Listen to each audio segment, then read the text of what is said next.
Ya maestro, nos presentamos, somos el equipo 3, conformados por José Guadalupe Zamudio López, Juan Pablo Ortega Vega, Edwin Alberto Bedoya Villagómez y yo, su servidora Patricia Berenice Martínez Guzmán, representando, presentándole el tema de la electroquímica y presentándoles dos subtemas, que sería el tema del electrodo de referencia y serie electromotriz, y el segundo tema que sería el potencial de electrodo a condiciones normales o no normales, la ecuación de Nernst. Electrodo de referencia y serie electromotriz. Antes de hablar sobre un electrodo de referencia, tenemos que hablar sobre la celda potenciométrica y la potenciometría. Pues la potenciometría es un método de la electroquímica que se basa en la medida de la fuerza electromotriz que genera una reacción química espontánea. En este caso será una reacción redox, que sería una reacción de paso de electrones de reducción y de oxidación. Este tipo de celda potenciométrica aplica los mismos principios que una celda galvánica, que ya se habían mencionado en temas anteriores de presentaciones. Electrodo de referencia, pues es una parte del potenciómetro. Tiene el potenciómetro o la celda potenciométrica tiene tanto una celda, un electrodo de referencia, un electrodo para medición, que sí cambia, la solución que se analiza y el potenciómetro. Si quisiéramos saber el potencial de la celda, tendríamos que usar esta ecuación que sería el potencial de la celda es igual al potencial del electrodo indicador menos el electrodo de referencia. ¿Por qué sucede una diferencia de potencial? Pues esto sucede porque existe una reacción redox en el que hay una reacción de reducción y una de oxidación. Esto pasa tanto en el electrodo de referencia o el electrodo indicador.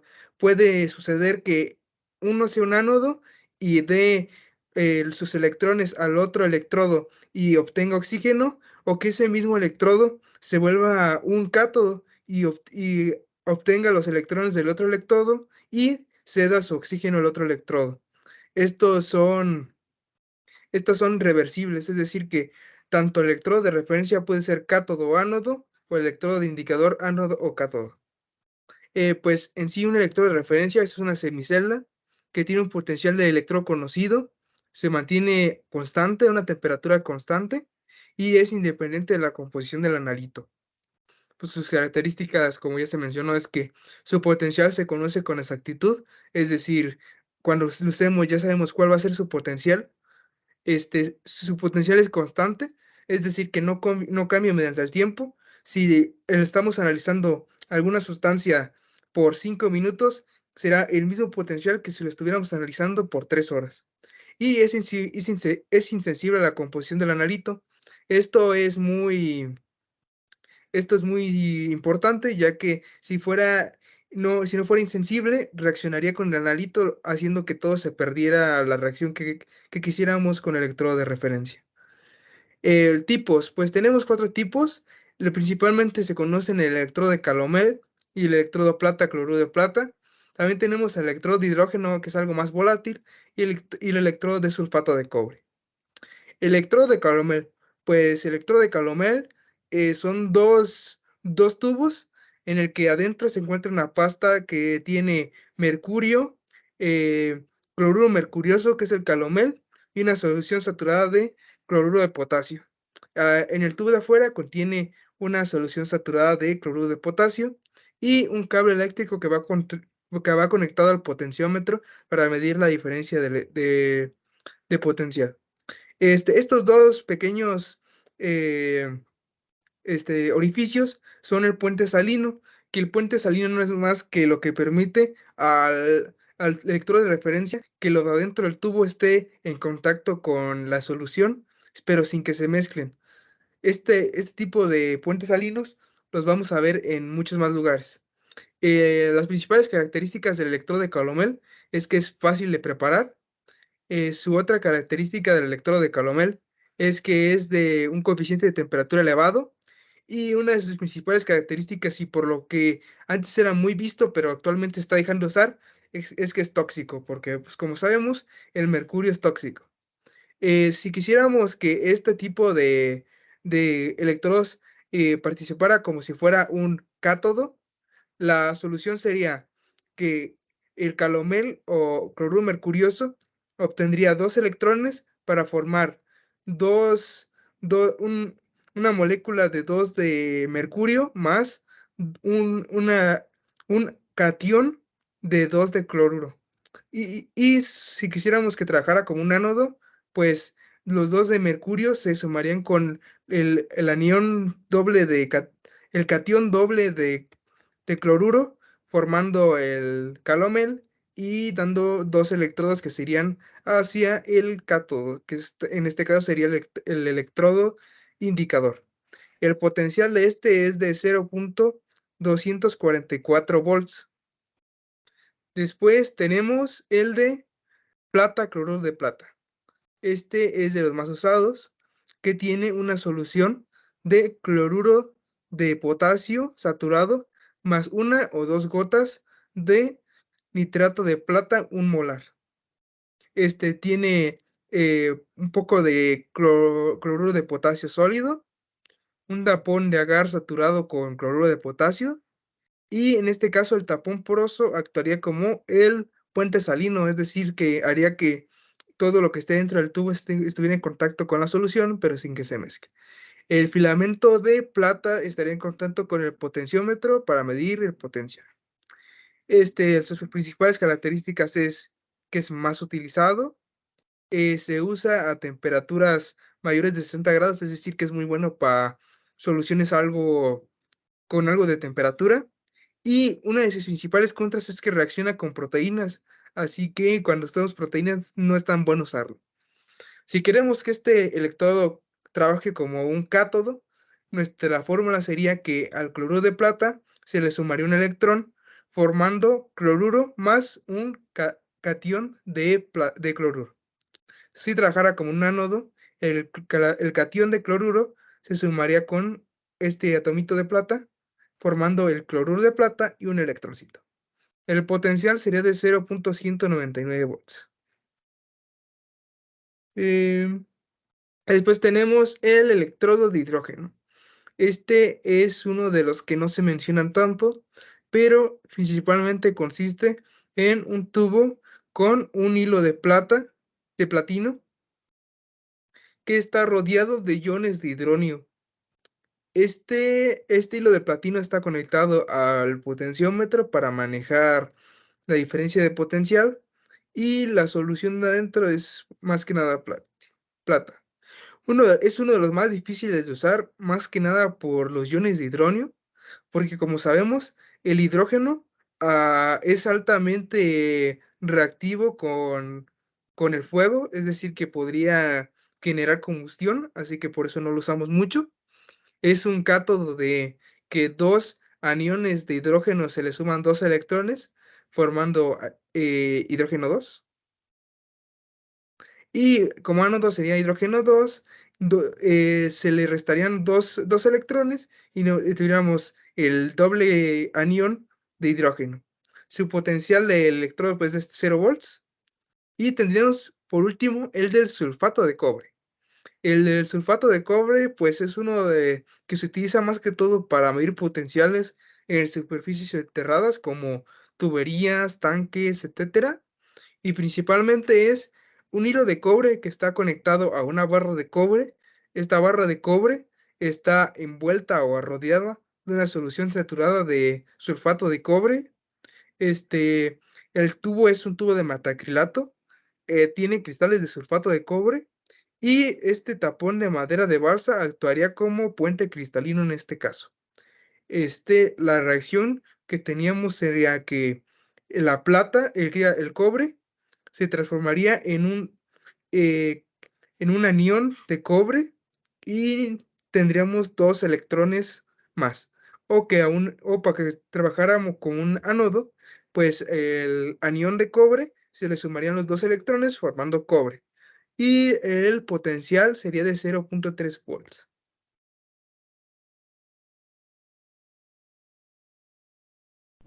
Hola, muy buenas tardes. El día de hoy les vengo a presentar lo que es la serie de fuerza electromotriz.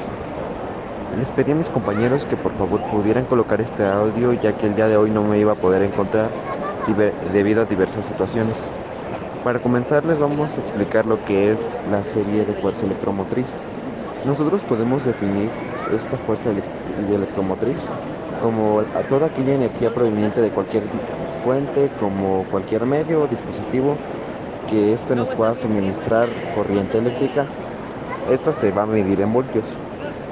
Nosotros podemos hacer uso de la fuerza electromotriz en diversos campos, como lo que es la determinación de la espontaneidad en las reacciones redox, por ejemplo, lo que es la completar y balancear las ecuaciones de reacción de sustitución sencilla, lo que es el calcular los potenciales que nosotros podemos obtener para una combinación adecuada de dos semireacciones.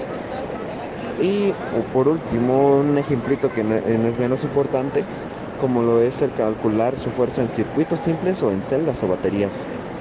A continuación les presento lo que es la fórmula más sencilla para calcular la fuerza electromotriz. En este caso es en un circuito simple. Nosotros podemos definir esta ecuación como que la energía va a ser igual a la intensidad de la corriente por la resistencia de esta misma.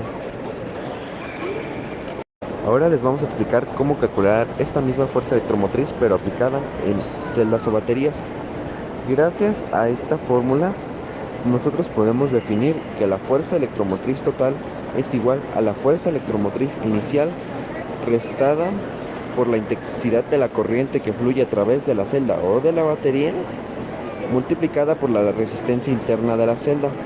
Es como ahí dice, esta resistencia interna es una característica inherente al diseño y construcción de la celda. Ahora les vamos a mostrar un sencillo ejemplo que dice que una batería dada tiene una fuerza electromotriz inicial de 12 volts, una intensidad de 12 amperios y una carga de 0,500 ohms. Para calcular la fuerza electromotriz total de este ejercicio, basta con restar la fuerza electromotriz inicial o fuerza electromotriz en vacío, restársela a la multiplicación de los 12 amperios por la resistencia interna de esta batería. Bueno, pues pasemos con el siguiente tema, que es potencial de electrodo a condiciones normales o no normales, y que es la ecuación de Nernst cuando es no normales.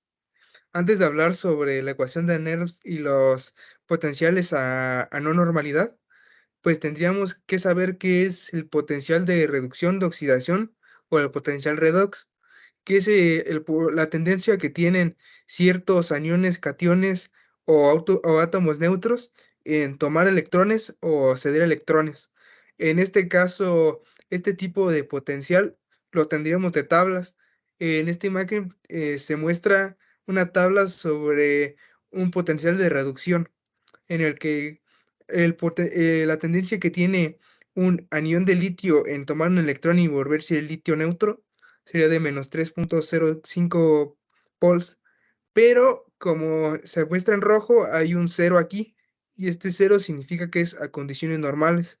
¿Y qué son las condiciones normales? Pues condiciones normales sería con una temperatura de 25 grados Celsius o 298,15 kelvins, y una disolución de un molar. Si estuviéramos hablando de gases, la presión sería a una atmósfera.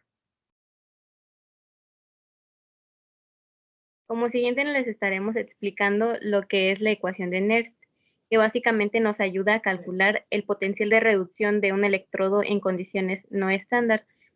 Esta ecuación básicamente también relaciona el potencial celular con el potencial estándar y con las actividades de las especies electroactivas, y está representado por la ecuación en pantalla, donde la E es el potencial corregido del electrodo, la E con un círculo arriba significa el potencial en condiciones estándar, como lo mencionó mi compañero, que sería un ATM de presión, uno en molares, y en temperatura sería 298 kelvins o 25 grados centígrados. Después está la R, que sería la constante de los gases, la T, que es la temperatura absoluta en kelvins, el número de molares como el número de moles en como N, y la F, que representa la constante de Faraday, que es aproximadamente 96.500 Coulomb entre mol. Y por último está el cociente de la reacción, que está representado con la Q y está multiplicado por el logaritmo natural, y esta se saca con la ecuación que está al ladito.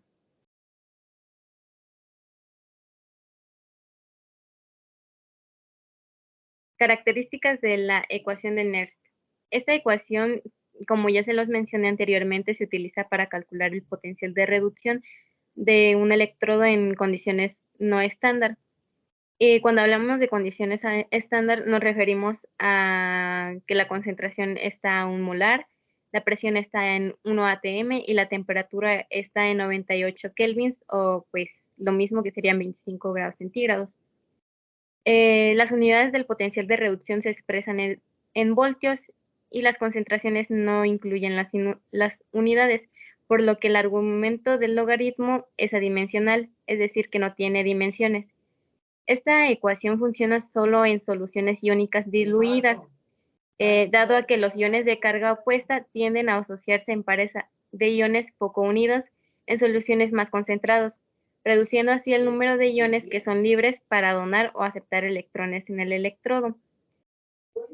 Por esto mismo es que la ecuación de Nernst no puede predecir con mucha precisión los potenciales de media célula para soluciones en las que la concentración iónica excede aproximadamente los 10-3 molares, que sería aproximadamente 0.001 molares. Aplicación a pilas para la ecuación de Nernst. Aquí la fuerza electromotriz de una pila se calcula con la siguiente expresión, que sería el potencial de reducción es igual al potencial de reducción de cátodo menos el potencial de reducción de un ánodo. Ambos potenciales básicamente se calculan con la ecuación de Nernst. Por lo tanto, sacando el factor común y operando con los logaritmos, se obtiene la siguiente ecuación, que es igual. Está aquí presente en pantalla y sería el potencial de reducción ya corregido, igual al potencial de reducción en condiciones estándar menos la constante de los gases por la temperatura en kelvins entre el número de moles por la constante de Faraday multiplicado por el logaritmo natural y por la Q, que sería el cociente de las reacciones. Vemos. Siguiendo con un ejemplo de aplicación, primero tendríamos que calcular Q. Aquí en esta ecuación sería una donde se intercambiarían 6 electrones. Aquí la A mayúscula sería este ánodo de aluminio, que está elevado a un exponente 2, que este 2 sería la A minúscula que estaba en la otra ecuación Q. Después tendríamos este zinc, que sería un ánodo de zinc 2, que está elevado a un exponente 3, que sería la B minúscula que estaba allá. Y después en los resultados del cátodo tendríamos que, si se buscaba el potencial corregido, pues entonces sería 1 entre el ánodo de zinc elevado ¿cómo se llama? A una potencia 3, debido a que la reacción de reducción tiene como producto zinc sólido, que aquí está, sólido, el cual se le asigna una concentración unitaria. Tenemos aquí la simplificación por temperatura estándar, donde tenemos que para temperatura tomamos los 298 kelvins, que sería 298.15 kelvins para más exactitud, y tendríamos que el potencial sería igual al potencial 0, que es a condiciones normales, menos 0.05916 dividido entre n por logaritmo de Q. Esto sería lo mismo en pilas, donde sería la diferencia de potencial es igual a la diferencia de potencial en condiciones normales menos 0.05916 entre n logaritmo de q. ¿Por qué se da esta simplificación? Pues muy fácil, puesto que el 298.15 o, ¿cómo se llama? Es un número como tal. R es otro número por ser constante y F también es un número por ser otra constante, y se realizan las operaciones para tenerla de esta manera. Estas versiones simplificadas son las más utilizadas para electrodos y píldoras a temperatura ambiente, puesto que son los 298.15 grados Kelvin. Obviamente, al utilizar la ecuación de Nernst, tanto la presión o la concentración no puede estar a la temperatura ambiente, ya que para eso mejor utilizar esta. Y puesto que es un error, se produce por diferencias entre temperatura real y la expresada en ecuaciones es desestimable. Estas son las biologías que tomamos, que era la fuerza electromotriz, la fuerza electromotriz del ITER, sobre la ecuación de Nernst, tomamos también un poco del Chang y demás temas. Muchas gracias por la atención. Me gustaría que hubiera preguntas, pero pues esta es una presentación grabada. Nos vemos, profe. Tenga un buen día.